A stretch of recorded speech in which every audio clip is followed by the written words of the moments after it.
Today we've got a great revenge story that ended in a meltdown all over a baby seat. We'll get into that in a bit, but first, when I got 20 people fired because they tried to fire me. My accidental revenge that I didn't plan, but I'll be darned if you back me into a corner. A few years ago, I was working at a popular petrol station on a popular freeway. Unfortunately, one afternoon, I'd had a freak accident reaching for my drink bottle. My core was obviously still developing, and I slipped a disc between L5 to S1. Side note, it was beyond anything I'd ever experienced. My mother dressing me as a grown adult, heavily relying on opioids. If I even so much as cough, my legs would crumble. Many months of physio, etc. I was reproved to return for minimal hours. I understand it was a freak accident, and not at one point did I blame it on the company, but it happened at work, which probably saved me years of spinal surgeries. Carrying on. One day back at work during a 4-hour shift, I'd had a sore throat that day. Normally, we're allowed to grab a coffee once a shift. I asked the 2IC, let's call him Clifford, if it was possible to have a cup of slushy instead to soothe my throat. Clifford responded, yeah, that's cool, just put it in a coffee cup, which I did, following his guidance. Side note, I was soothed. The next morning at approximately 7 a.m., I awoke to an official email from this company stating that I'm being suspended without pay due to a serious breach of conduct. Obviously, I'm baffled and pretty upset. I'm aware that I'm back on reduced hours, being watched, etc. I reply, and we set up a meeting in person 2 days later. Attending, me, my support person, the 2IC, the store manager, and 2 people from HR, which I'm sure they had to make a gigantic drive for. We sit down in an adjacent building, still baffled. The store manager said, "Hi, so we've called you here today for an offense that we can terminate you immediately." To be honest, at this point I was absolutely crapping myself. What have I done? It was like when you go through airport customs and you're wondering if that kilo of you-know-what was accidentally left in your carry-on. I asked them to elaborate. They begin with a very patronizing question, which was their first red flag. Do you understand the definition of stealing? Me, still baffled, replied, I would like to think so. The store manager begins. Backstory to set the scene, he was 5 foot, 50 years old, very flamboyant. Monday, you drank a slushie out of a coffee cup, and that is a breach and considered stealing. At this point, I was relieved because the 2IC was in the meeting, and I reacted like, oh, this is all a misunderstanding. I asked Clifford before I touched anything. I thought it was the same, but double-checked and got permission. This freaker, 2IC, looks me directly in my eyeballs across the table and says, that never happened. The silence was palpable. My jaw was in my lap. My eyes are darting back and forth thinking there's no way I'm being set up. 170 scenarios ran through my head. Confusion, shock, anger, then acceptance. My back was freaked. I was trying my best to recover and now being accused of ripping petrol station off by 3 cents worth of slushy so the managers could get a bonus from getting rid of me. This is my favorite part. Everything melted away. The anger, the unjust, everything. I let out a big sigh and I started smiling. I looked directly at the store manager who, unfortunately for him, underestimated my observation skills. A week prior, mind you, there was plenty of other offenses. I saw him purposely knock a packet of Oreos off the shelf, following an, oops, I guess I'll have to write that off for my morning tea meeting, hee hee hee. At the time, I didn't even think about it. I don't care, you do you. But now? I said alright, but if I'm confused, let me clarify something. I stared down the store manager, laid out what had happened, and asked him and HR if that would be considered stealing. Without breaking eye contact, I witnessed his soul leave his body. I sensed HR do a slow pause and turn. I quickly moved on. I was taking everyone down. Next, the 2IC, who I also had nothing against, but here we are. He was freshly married, 2-year-old and a baby on the way. He was also freaking another cashier, let's call her Trina, in the bathrooms during work. Again, I minded my own dang business, even though I thought he was a POS. I looked at him, then the manager, then HR, and asked if the 2IC was a reliable source of information, seeing as he's having hooked up in the bathroom, cheating on his wife, etc. Another one down. By this point, HR are needing a defib. Then I threw in that half the staff are smoking weed on their break. No hate, but it was more to throw shade that the manager is useless. While I was at it, I truly only liked 2 people that worked there from a very busy 24-hour store. I went on for the next 30 minutes about every single breach I had seen in the last week and let them know that I could definitely help them out with more information, etc. The meeting was abruptly ended.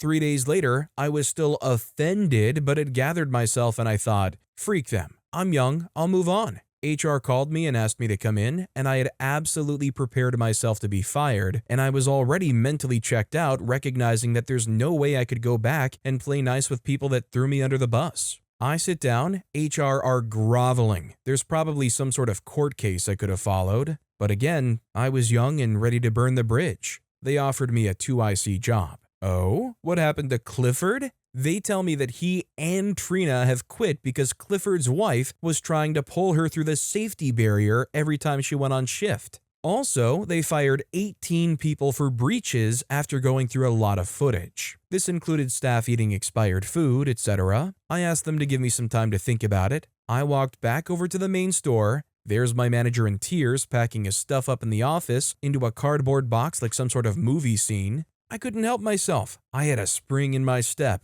I asked him why would he be crying? What's wrong? He told me through tears that he's going on leave, blah blah blah. I quit 3 days later and went to another country on credit card. Best 2 weeks of my life. Happy to answer any questions. I mean, the company had accountability in the end, but when they treated you like that and were on the brink of firing you over this guy who lied, do you really want to stick around and get that 2IC position? I mean, to be fair, it probably is a nice pay bump and you were already working in a place like this, so maybe you didn't have very many options, but I would definitely be afraid that I would get backstabbed later on at some point. Co-Snarf commented, I was on a construction site where a guy crushed his thumb. The company was on the hook for the surgery meds and physical therapy. They were ticked. When the worker was cleared for work, they didn't let him come back, didn't fire him, and just wouldn't schedule him any hours. He wasn't making workman's comp anymore, could work and couldn't quit, or he would lose his ongoing medical care. Eventually, he ran out of savings and started clocking in and sitting in the headquarters trailer, asking to be put to work. Of course, he got fired for lack of production. Last I heard, he had a lawyer and the company foreman was ticked because if they lost any settlement, it was coming out of his bonus first. Sana Sanchit replied, they'll lose the settlement as he can argue that they're not giving him enough work to make enough as he was making before,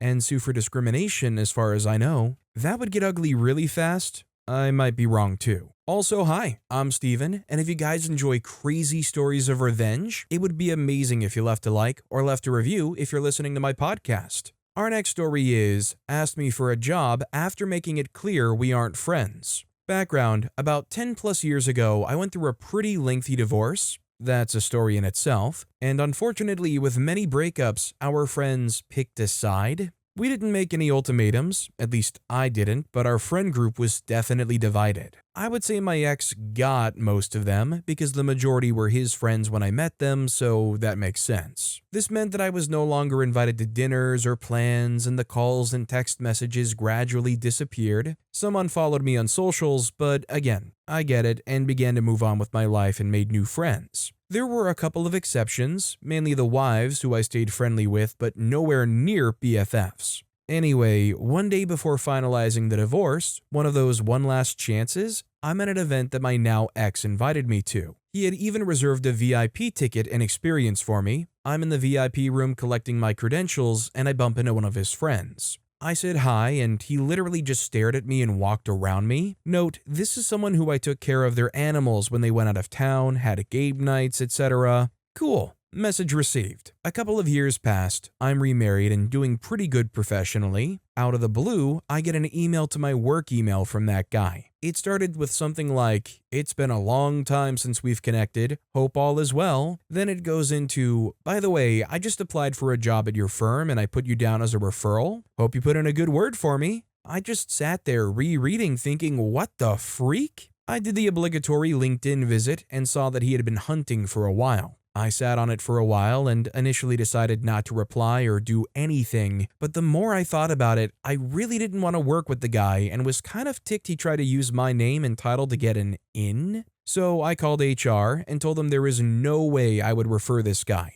I also told one of the partners in the area he was applying the story, and we had a good chuckle about the actual nerve of this guy. Obviously, he never made it to the interview process. I mean, you can't fault the guy for trying. He popped up like, look, I'm out here desperate for a job. I'm just going to throw it out there and put their name down as a referral. What's the worst that's going to happen? I'm still out of a job? Nothing changed. Interrupting Chicken 1 commented, good for you. It was really obnoxious of him to pretend like you're friends when he wants a job. I got pushed out of a really good job by a new manager who pushed out the 3 senior people on our team and promoted people underneath us. Those people were not qualified, and 2 of 3 failed in those jobs. Several years later, I was at a new job and I heard that former manager was the final candidate to be hired there. One of my coworkers worked with him after I did and liked and recommended him. I called the VP and told him that I'd worked for that guy and that I would be happy to give an objective reference. The VP definitely wanted to hear it. I told him how he pushed out the most experienced people just so he would have new, grateful people who would do what he told them to do, but he failed to realize they weren't all qualified. I said good things too, to make it seem balanced, but I made sure to convey that his situational leadership was poor. My coworker liked him because he gave people a lot of freedom to work, and that coworker was experienced and independent, but giving an inexperienced person enough rope to hang themselves usually ends badly. A week or 2 later, my coworker told me with some surprise that the guy had not been hired.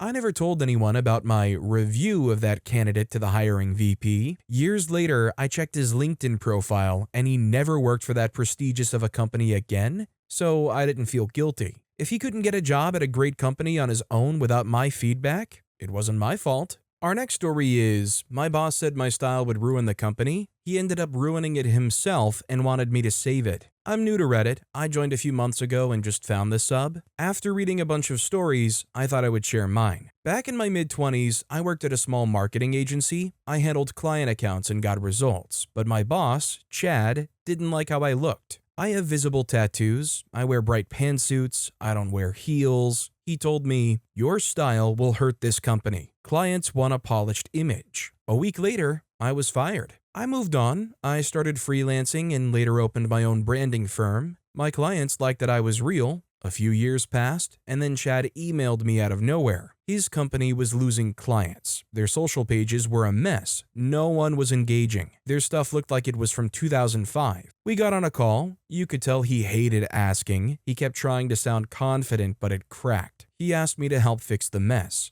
I told him, your company's image doesn't fit mine. Good luck. It was the easiest no I've ever said. I mean, I think there's really 2 very satisfying ways to go about this. One is offering the very extreme consultancy fee, or just telling them no to their face. Thank you for your time. Bye. Our next story is newlywed plus nearly a widow plus heartless mother-in-law equals petty revenge. This happened many years ago, but I'll never forget and never forgive. I was 24, newly married, and working as a teacher. My husband, a merchant marine, had just shipped out less than a week earlier from Texas on an oil tanker headed to New York. While I was grading papers after dinner, the TV news started flashing that an unidentified oil tanker was on fire and in danger of sinking off the coast of the Carolinas. My heart pounded. It could be his ship. I called his company, but they said they had to follow protocol before releasing any information. I called a friend, the wife of someone shipping with him. No news there either. Then the phone rang, but it was not the call I needed.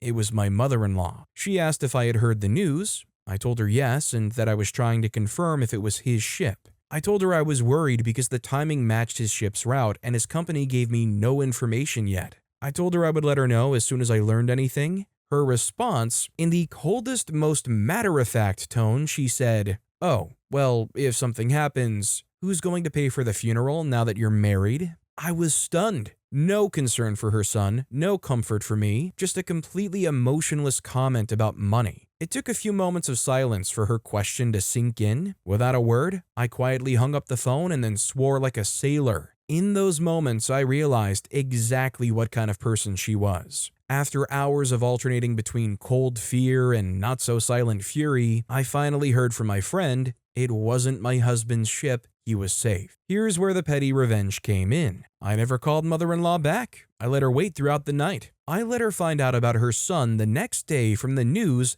just like the rest of the country. From that day on, I was nothing but civil and distant with her. I never let her get close again. She meant nothing to me, and we had a much better life for it. I mean, based off of her reaction, she truly didn't care all that much. I mean, who goes and calls the wife, who is clearly going to be panicking, and says, "So who's going to pay for the funeral?" I mean, if I were OP, I wouldn't just not call her back that night. I would probably never call her back again. Emags1 commented, "People are idiots. When a neighbor, state trooper, was killed, the number of people who called to tell his wife to turn on the news in front of his 2 small children was insane." There's one local news station I still will not watch over 20 years later because of the amount of misinformation they kept spreading and their attempts to go to his home and interview the new widow. Our next story is sold our house. This was about 5 years ago. Our house was just 1 year old and it was a smart home. We had 2 dogs that were washed every week and completely housebroken. So we sold the house and paid to have the house cleaned and the carpets cleaned after we were out.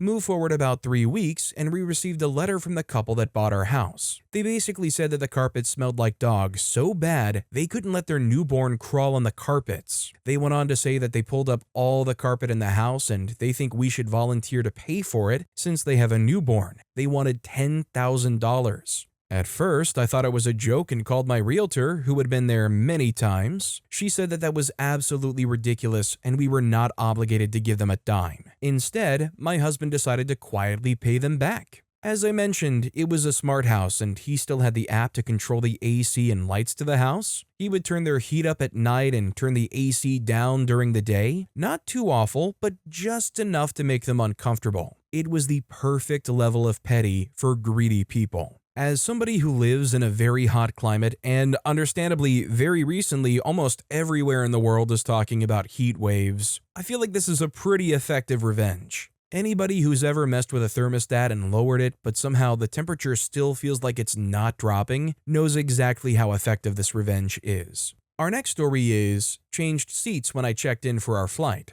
I've been on vacation / a crap show with my best friend this week, and she's been horrible to me, despite me paying for most of the trip. I'd offered to bring her along because I knew she was having a really tough time in several areas of her life and knew she could use a break. But I definitely learned a new grown-up lesson the hard way to leave messy people at home, unless you want them to bring their mess. Anyway, we leave tomorrow. The vacation I saved and paid for was trash. The least I could do was to rebook her seats away from me so that she's in the center seat, last row, right next to the crapper on a longish flight. I pray she also has a couple screaming toddlers in her ear, and frankly, it's gonna be a long time before I'm interested in seeing her again. It's not great revenge, but it's definitely petty. Look, I'll be the first to admit that I'm not like the neatest of people. That said, if I'm going out on vacation somewhere, I'm at a hotel, I'm at a motel, I'm not leaving some like crazy mess. I live in disorganized, organized chaos in my home constantly, but I still have empathy for anybody else that would have to clean up or deal with my mess if I'm on vacation. Sensitive Swim 3679 commented,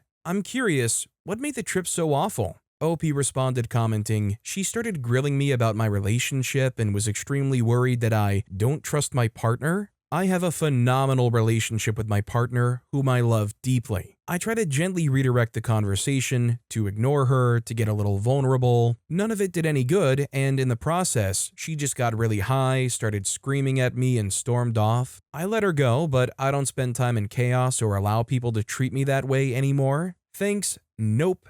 Honestly, she's having a really tough time with her partner, her lack of having kids or getting married, her HOA, her house is a disaster from mold, her mom has cancer, her boss is a total jerk. I'm basically her only friend because her work from home is turned into home all the time. I know that she's under a lot of stress, and I had hoped by offering to bring her on a big once-in-a-lifetime trip, she would get time to relax and sincerely have a few moments to enjoy herself. Instead, it feels like she's turned on me, which, to be honest, feels predictable and I feel a little bad for her. But I'm still petty enough to change her seat and then walk away for a while. Bye." Our next story is, who's raising this baby? Not you. Not my story, but it made an impression. My second job was at a mall survey office. Think in-person telemarketer asking if you would like to participate in a survey. The job was minimum wage, high stress to meet quotas, constant and vicious rejection, so we had very high turnover and no one with any life experience would touch the grunt jobs. Our office had one guy in his 30s as the branch manager and about 15 grunts. 2/3 between 16 and 18, with a few college-age kids, so not a lot of mature minds in this office. I think it screwed with the BM's head. One of the interviewers was just turned 18 and she shared that she was pregnant, which was when we all found out about the baby mom and his wife were looking to adopt. He flipped out, tried to tell her that she wasn't going to be able to support her baby, her boyfriend was too much of a loser, all heaps of negativity, and that she should just sign an adoption contract with him and his wife. It was horrible, and sadly not the worst thing that happened in that office. She quit as soon as she found a different job. A few months after she quit, she came back in to show off her ultrasound pictures. She brought in her baby after the little angel was born and left copies of the newborn photos for the baby mom. She made it a habit to show up at least once a month while I was still working there, just to rub it in that she kept her baby and her family was doing just fine. I'm pretty sure she kept doing that after I quit. I watched the vicious delight she got when her happiness and her healthy, well-loved child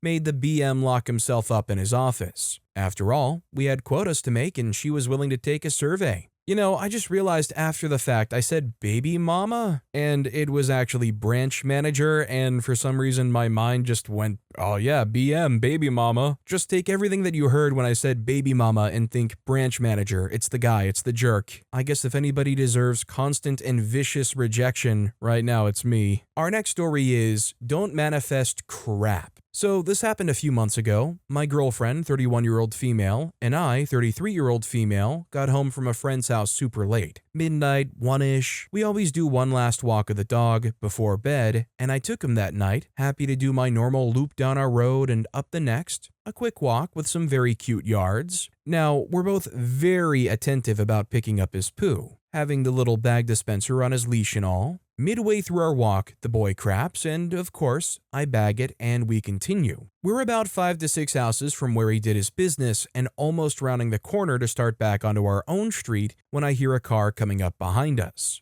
I tell him to get to the side and sit at the small space between the two properties, and we're perched right there. I turn to do my cursory wave and am surprised to see the car stopped next to me, window rolled down. I say, "Good evening," to the man behind the wheel, and he immediately launches into, "Don't let your freaking dog crap in my yard again." Me, literally holding a bag of said crap, not in his yard, is confused. I replied, "Sir, my dog didn't poop in your yard." They reply, "Your dog freaking crapped in my yard, bench." I say, "No, he really didn't." He replied, "You freaking dumb butt bench, your dog freaking crapped in my yard. Don't you ever freaking let your dog crap in my yard." I say once again that he didn't poop there, keeping my calm, my voice steady, realizing that homie is slurring while he shouts. He pulls his car around me into the driveway. I keep walking, and he gets out and starts screaming about me and my dog. The whole, "You bench, don't you ever let your freaking dog crap in my yard, stupid butt bench," etc.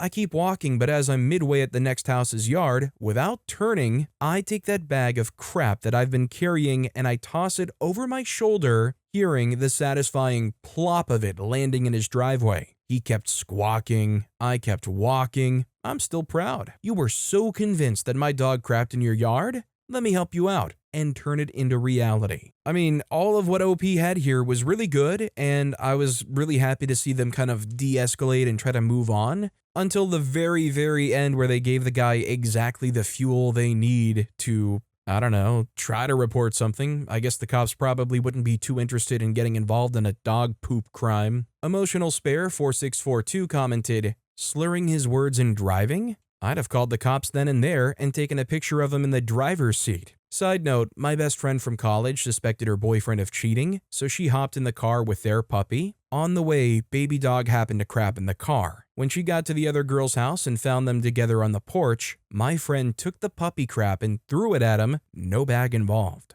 OP responded commenting, "All the props to your best friend. I definitely should have, but my brain wasn't focused there and I didn't want to be around him any longer." Our next story is Baby Seat Meltdown. This happened about 5 years ago. My in-laws had a shared drive. They were on good terms with their neighbors, and apart from a bit of musical cars when they wanted to get in and out, it was peaceful. Then they moved and a squatty, slang for British infantryman, bought the house. He was away for a few months at a time, but when he returned, he was a jerk. He blocked the driveway and then would only move if my in-laws wanted to get out after 10 minutes of knocking on his door. He renovated the house and the trucks would block the driveway, etc. Basically, he was a Dumbo when he was present. One issue with the drive was it was on a steep incline of about 30 meters and not lit. So for my infirm in-laws, it was a major issue walking up the incline when it was blocked. One winter's evening when it got dark about 4 p.m. for those who have trouble with the 24-hour clock, I'd parked up to pick my kids up.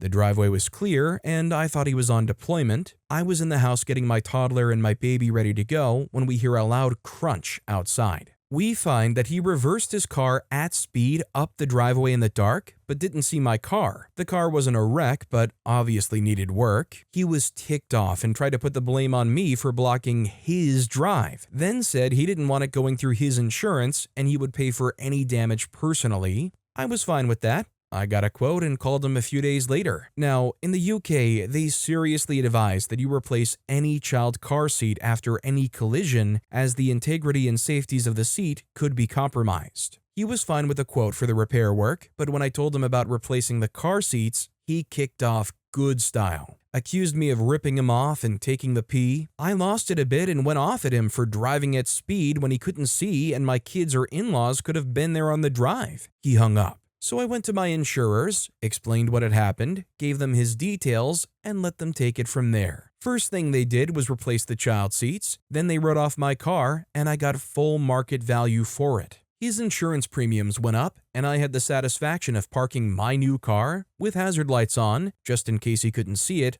on the drive every time I went over. Yeah, if it's dark, especially if it's winter time, please be careful when you're driving at speed, especially when you're parking into a driveway in a neighborhood. You never know. Kids are, I don't know if you know this, notoriously dumb sometimes. You could just have a random kid standing in your driveway for God knows the reason. People gotta be careful out there. Our next story is, made him wait all day. So my company lets you choose between two options when you get employed here. Either you take the option to have all your public transport reimbursed, or you get a parking spot in the underground building. Last week, one of my coworkers asked me if he can take my spot for today morning. Told him I'll be back in the office at 10 a.m. and need my spot at this time for the day, having a few meetings. He told me not to worry. Cue today at 10 a.m., nobody in sight, and he doesn't answer my calls, so I wait until 10:20, still nobody, so I park as close as I can behind him and leave it here already late for my meeting. He starts to call me at 3 p.m. to leave, 5 hours after the time I told him I needed my space. So I told him I'm in a meeting and can't move. He started to spam me at 3:30 to get my car out of the way. I was taking a coffee break with another coworker and let him know I was still in the meeting. At 5 p.m., 2 hours ago, after 12 missed calls from him, a coworker told me he had to leave the building and called a taxi. Leave at 5:10 p.m. and let the building management know that someone's in my spot since this morning. We'll see tomorrow how it goes. Take my time. I'll take yours. I mean, is this revenge? Or is this OP kind of just doing what they had to do? They took OP's spot and took advantage of OP's generosity? I mean, there's clearly only one person in the wrong here. Mission Progress 674 commented, "My last parking spot thief found out that my truck was bigger than his truck and that towing it across the street and abandoning it in a business parking space was easy. Since it was 5 a.m. when I got home, I stuck a note on my front door explaining that the next time I was going to leave his truck in the middle of the road and let the cops take care of the problem." Our next story is, he fired, so he fired. This is the story of one of my ex-colleagues. His contract was not in a remote location, but was forced to as his financial situation was bad. He asked for the allowance he's supposed to get, but the manager refused and fired him. He took the hit and went on multiple jobs and years later somehow ended up as a document verification process head. The manager moved as well and got into a contractor company. The guy he fired was on the client side. The manager had to get a bill approved for about $2 million. Every time he went, my ex-colleague rejected it, giving some valid excuse. About a dozen times. The contractor was furious as his company was about to go bankrupt. Somehow, a low-level worker was sent. My ex-colleague approved and sent a note to the contractor. Why can't the manager understand the simple process of documentation? He was fired immediately. Well, what went around came around. Edit 1 for people who think I'm being happy for no reason. The manager fired a few people in similar fashion without any real explanation. Edit 2, I guess most people got the gist of it, some even explained it in a better way. Appreciate your inputs. Edit 3, for those who suggested that I use the help of AI, I surely will try it next time. Appreciate your feedback. OP then went on to post an AI version of the exact same story, which I won't repeat for monotony's sake, but basically, this person was an awful manager, fired people unjustly, and then, surprise, when they're on the other side of the coin, the people they used to work with that they fired unjustly are not going to play ball with them. I guess all I can say is that I'm glad for the ex-colleague that this didn't reflect badly on them. Like that it came out that it was some weird game of discrimination based on former experiences and it's kind of tanking their own job just to try to get this guy in trouble. Lady Hana commented, manager fired the one guy, the guy accepted the firing and moved on to greener pastures. The manager ended up working for a contractor with the guy as the client. Manager required an invoice of $2 million to be approved. Guy kept sending it back, needing it to be corrected. Contractor was losing money due to the bill not being paid. Contractor had someone else do the invoice. It got approved and was commented on why the manager kept screwing up. Manager got fired. Our next story is, she believes in use and throw, so I blocked her Netflix. So my best friend is a selfish person. She'll remember me when she needs something, like getting her phone recharged or to share my OTT subscriptions without paying back. And since I earn well and I considered her my friend, I thought this was just my way of telling her that I'm her friend and never bothered. She always used my Netflix account. Then there was a phase where I needed her to be there, just to listen and to support. However, she was too busy, and when I complained, she said you're always finding ways to be unhappy. So I started logging her out of Netflix. Changed my password. She asked. I shared the password, but would log out every day. She even tried OTP-based login, and I, as her good friend, never denied sharing OTP with her. However, as soon as she logs in, I would log her out. She is baffled now. She can't understand what's happening. That's my petty revenge. Edit, I didn't expect this post to blow up like this. I would like to answer some of the questions here. Maybe my post wasn't very clear. Of course, I'm no longer friends with her. Before I logged out of that friendship, I took my petty revenge. Revenge is petty for a reason. I've been a real good friend to her. I've helped her prepare for exams, have helped her in both monetary as well as emotional terms. I've even done things for her family. However, I never received any such reciprocation, and I never used to care about that till the incident where I really needed a friend. So, yeah. I am a woman, so there's no other angle here. Some comments suggested that I'm a man. She's out of my Netflix and my life for good. Peace. I think what's the most hilarious here is what they must have thought about their TV or their phone or wherever it was they were signing in. Like, man, something's really wrong with my TV. It just keeps logging me out all the time. Does it do that to you too? I imagine them talking to other friends like, oh, I hate Netflix. It signs me out all the time. Badly Damaged commented, I've had people do this to me before, and I explained to them how their action made me feel. If they change, good. If not, bye. I won't keep anyone in my life if they don't treat me well. It makes me feel horrible, and I don't want that. Our next story is, want to disturb my sleep? You can't breed now. There's a cricket, the insect, hiding in a crack in a wall that keeps chirping when I try to sleep. It's so loud and so unrhythmic that I can't concentrate on sleeping. I understand that it's a part of nature, and I would love if it would chirp without giving me insomnia, but no. Cree cree cree all night. I try to hunt it out, but it's hiding deep in a crack. One day, I noticed that the perpetrator would temporarily go silent if there was a sudden loud noise. It sort of scanned for any other noises before starting again. That's when I figured out how to solve this. I used a spare phone I had and placed it near the crack. I played the metal pipe falling sound on repeat, loud enough for the cricket to be startled every now and then, but low enough for me to not hear it. It worked. The cricket hasn't been able to make a single sound all night. It can't focus on attracting mates now. It can't come out of the crack, fearing there's a predator there. It feels so great to have a continuous sleep rather than being woken up 5 times in the middle of the night. Alright, little cricket, we'll see how you like this. We'll just set this up here and we'll press play and we'll just have it go all night like that. Alright, little cricket, we'll see how you like that. We'll just set this up and press play.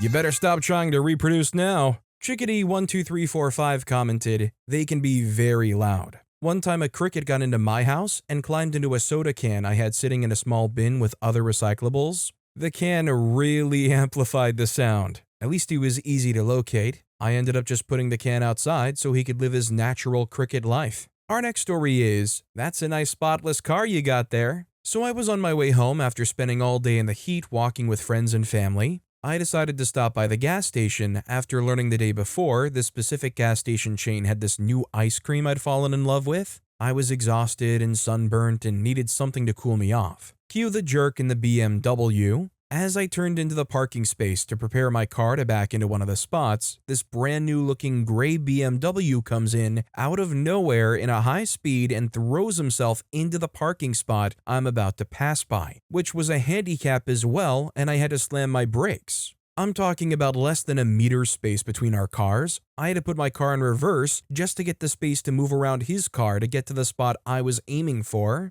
There were no other cars there, by the way, completely empty parking lot. I was fuming, but knowing myself, I knew I wasn't going to do anything reckless. Although my angry ADHD thoughts were screaming at me to jam my scrapyard of a car into his, I parked my car, angry with no more escalations. As I walked out of the car, I threw an angry look at the guy. He was completely ignoring me, sitting in his car doing something, probably on his phone. Although less than a minute ago it looked like he was in a hurry the speed he parked his car, he took his sweet butt time to get out. I walked inside the store and bought my ice cream and didn't wait a second before taking a big bite of it the microsecond I got it handed to me. I turned around to see the jerk going into the store in this outfit looking like he was a bicyclist. He still completely ignores me, and I throw one last angry look over my shoulder as I exit the store. Cue the petty revenge. As I step out, my mouth is still a third full of ice cream, and I automatically look at his car that is now right at the exit of the store. Since he's parked at a handicap,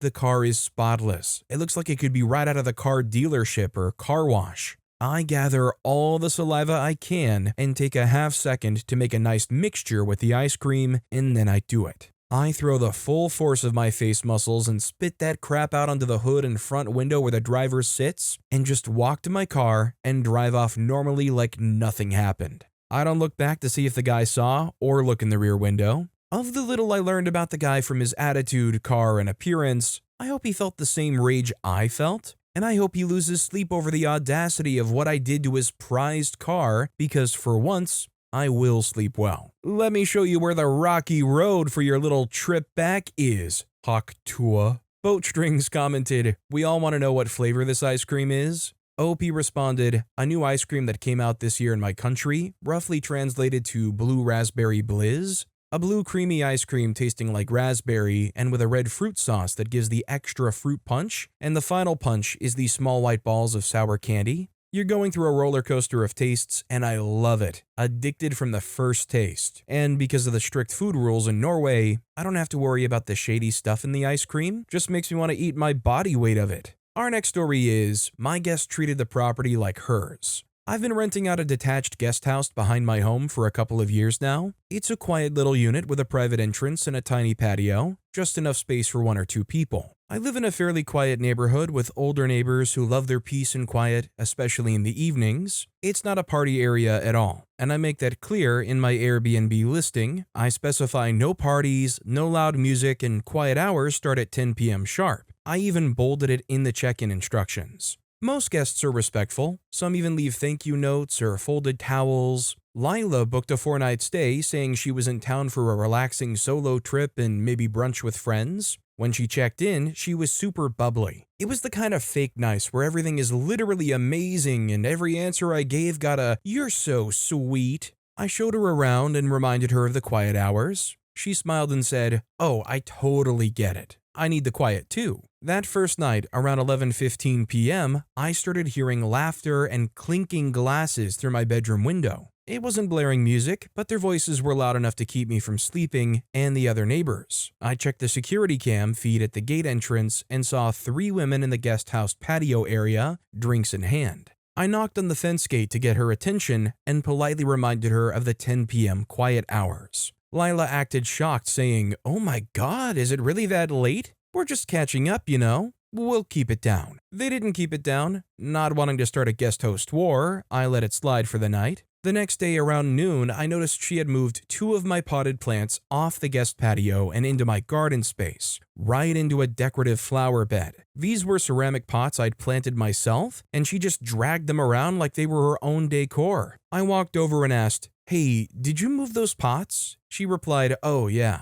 The feng shui on your patio is super off. I was going to take pictures for my lifestyle blog and needed it to feel more balanced." I politely reminded her again that this wasn't her property and asked her not to move anything else. She replied, "You should really mention that in the rules." She let out a deep sigh and replied, "Okay, wow, you're super strict. I've never had this kind of experience in a rental before." At that point, I decided to get a little petty. That evening, I paid a casual visit to 2 of my elderly neighbors, Sandy and Florence. I mentioned offhandedly that the current guest was a bit disruptive, loud chatting at night, moving things around. That was all I had to say. The next morning, at exactly 8 a.m., Sandy and Florence just happened to be walking their dogs right past the guest unit. They were talking loudly about city ordinances. I overheard, well, technically, after those 2 noise complaints, the city could flag the property for short-term rental violations. Florence added, "And you know, it's so rude when people move planters that don't belong to them. It's like stealing landscape art." Lila came out while they were nearby and awkwardly pretended to scroll on her phone, looking visibly uncomfortable. That evening, she messaged me through the app. She said,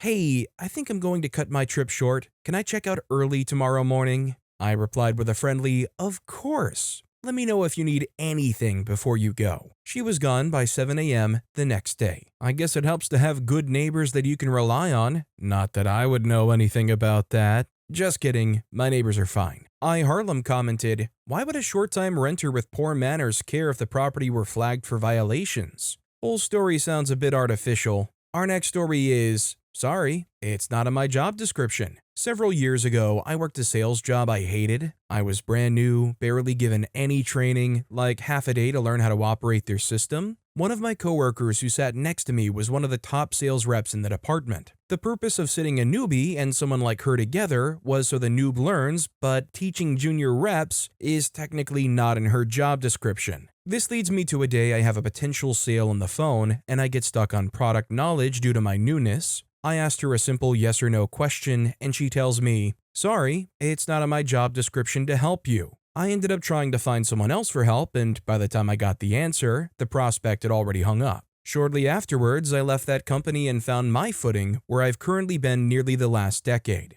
We got a new sales rep on our team last week. Guess who it is? She knows who I am too. A few minutes ago, she just asked me a product-related question, and I said those exact same words back to her with a huge smirk on my face. "Sorry, it's not in my job description." Finally, justice is mine. She lost the sale because of the same reason I lost mine to top it off. My boss is probably going to talk to me about this later. I do not give a freak. Even if it got you in trouble with your boss at work, would you still take that chance for that little bit of payback revenge? I mean, I don't think I've necessarily been in a position where I would want to have something like this, but if I were, I don't know, I feel like I might want to take it. Lyndon Lil Blue Balls commented, "I had a coworker years ago that told me to stop helping the new guy. I was only like 1 or 2 months in longer than the new guy because he would take my job and do it cheaper. I told him if my knowledge helped the new guy get ahead of me, it would be my own fault for not getting any better than I currently was." A few years later, guess which 2 guys were running projects and who they had working for them.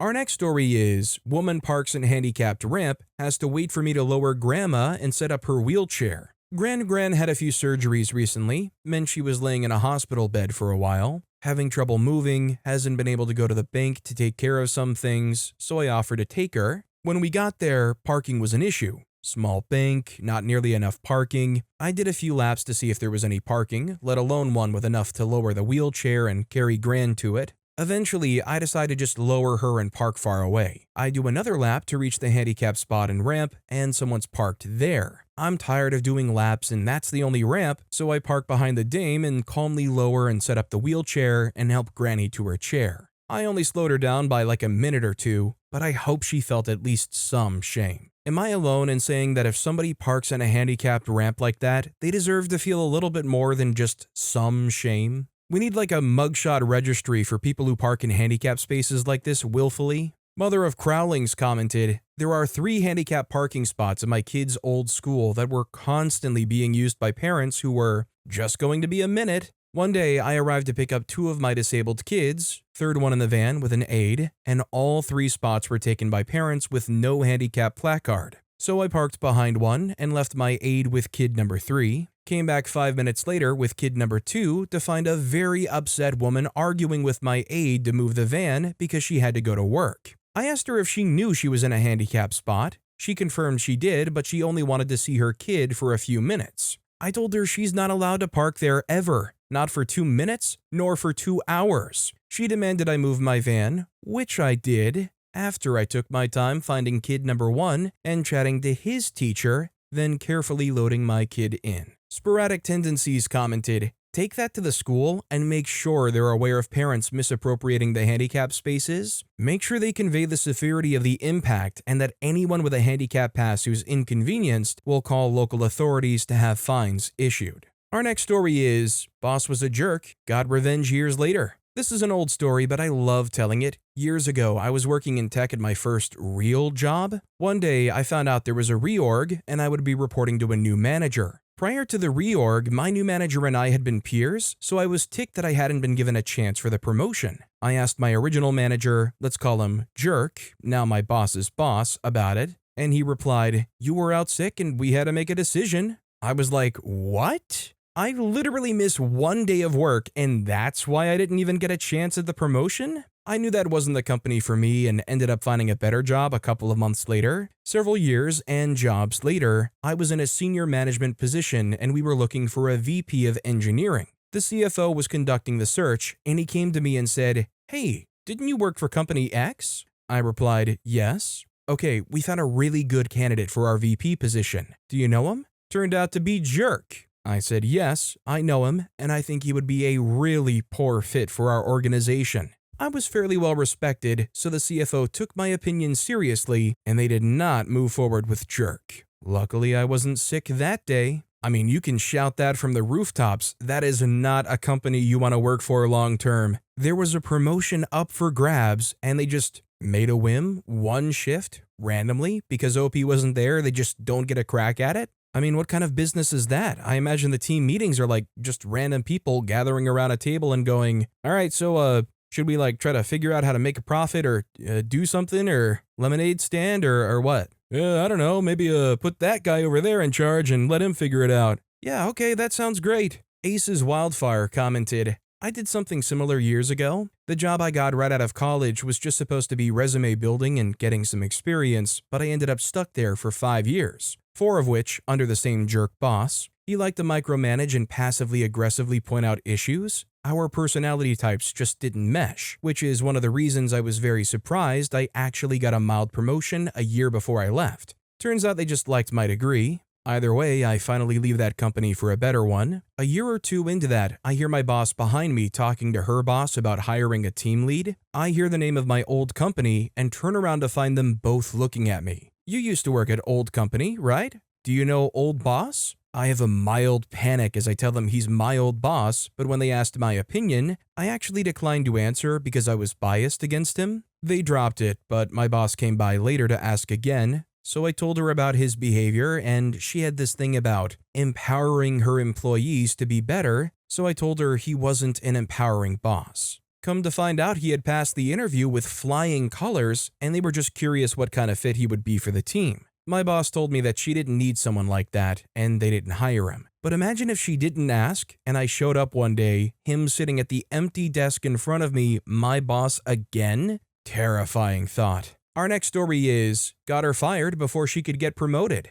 I don't know if this is even a good enough story for this community, but I want to share it. Me and this person, we'll call her Karen, started working at this fast food place around the same time. I was like 18 at the time, she was like 16. I started working there because my friend worked there and he became the GM before getting fired for reasons he doesn't even know, but we did goof off a lot, so it's not a total shock. Anyways, that led to one of the new guys who had just turned 21 to become GM, which wasn't too bad. Fast forward to around now, I, 19-year-old male, started dating this girl Gina, 17-year-old female, who also worked there. And the GM, as well as some others, thought the age gap was weird. And I think because of this, they refused to promote me like they said they would, and because I was friends with the old GM. I wasn't too upset. I mean, it's fast food, but I wanted more money, and on top of that, they decided to promote Karen to a person in charge. A manager that runs shifts, but not like the big boss like assistant manager or GM. I thought that made no sense because she's very immature, talks about getting high all the time like she's cool for doing it. Like, yeah, I smoke too, but I don't have any reason to talk about it, especially at work. Vape in the back where the cameras couldn't see. And most importantly, she would talk about her hookup life at 17 or younger, which is wildly inappropriate.